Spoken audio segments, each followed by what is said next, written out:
بسم الله الرحمن الرحيم، وطلعنا على قوله تعالى: وجعلنا من الماء كل شيء حي أفلا يؤمنون. قال النبي عليه السلام: أفضل الصدقات عند الله سقي الماء. نفذ اليوم مشروع سقي الماء لأهالينا وأطفالنا العطشة في مراكز الصغار ومقيمات النزوح.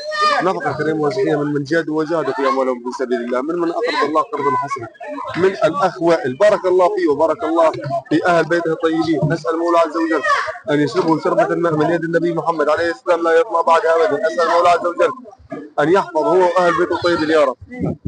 سلام على قاهرين العدا، سلام على غزة الصامدين، سلام عليكم وروحي لديكم تتم صفوف حماة